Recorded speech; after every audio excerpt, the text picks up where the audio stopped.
survei ini dimaksudkan untuk, jadi pertanyaannya dibuat setelah jawabannya dia tahu gitu kira-kira tuh. Jadi kita mengerti apa yang mau disurvei.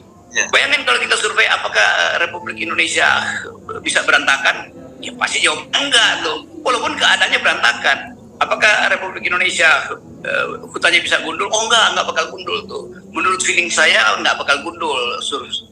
Lalu diterangkan oleh lembaga survei, enggak, menurut persepsi 99% masyarakat Indonesia tidak akan mengalami deforestasi. Udah selesai, maka dia beritakan. Padahal setiap hari ada deforestasi kan, karena ini soal yang dangkal sebetulnya mau ditanyain kan.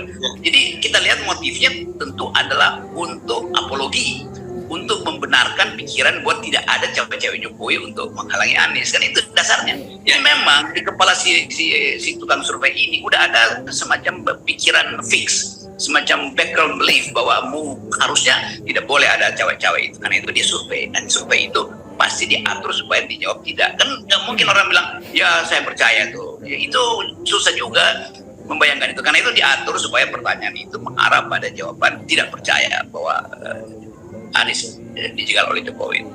Saya kira itu juga bagian frustrasi dari lembaga survei kan, yang udah dinaikkan endorsement power Jokowi udah dinaikkan, itu Jokowi masih mampu itu, tapi publik merasa iya kalau dia endorsement powernya udah di atas 90% bahkan, ngapain masih berupaya untuk cawe-cawe, kan itu dasarnya kan. Jadi logika publik nggak bisa dibohongi oleh hasil survei. Kalau memang Jokowi udah merasa fix dengan Prabowo, ya udah dia nggak perlu lagi bantu-bantuin Ganjar kan. Tapi kan dia merasa nggak fix juga dengan Prabowo, sehingga Prabowo mesti pastikan bahwa dia akan bersama dengan Jokowi. Sementara Jokowi kirim sinyal lagi bahwa oke, di PDIP Ganjar akan saya kirim beberapa relawan saya untuk tetap Ganjar. Jadi ini psikologi dua orang atau tiga elit yang lagi cemas saling tukar tambah tuh. Tapi yang ditukar tambahkan kan bukan isinya, kan bungkusnya yang ditukar tambah kan. Jadi bungkus tukar bungkus ya tetap bungkus. Jokowi punya bungkus yang ingin dia sodorkan ke PDIP, punya bungkus dia sodorkan ke Prabowo segala macam, atau bahkan mungkin ke Anies, karena dia juga udah nanya siapa calon wakil presiden Anies kan. Tapi orang anggap ini Jokowi tinggal punya bungkus, udah ada isinya.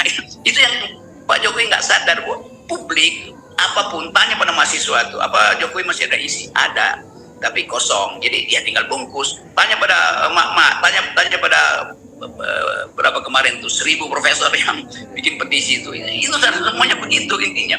Tapi tiba-tiba lembaga survei datang dengan ide yang gila gitu kan, itu ya absurd aja kan. Jadi ini lembaga survei juga memang sudah disurvei oleh istana sebagai lembaga yang bisa disurvei. Ada teori namanya itu binary opposition, itu oposisi biner. Ngomongin Anies pasti ngomongin Jokowi, ngomongin Jokowi pasti ngomongin Anies.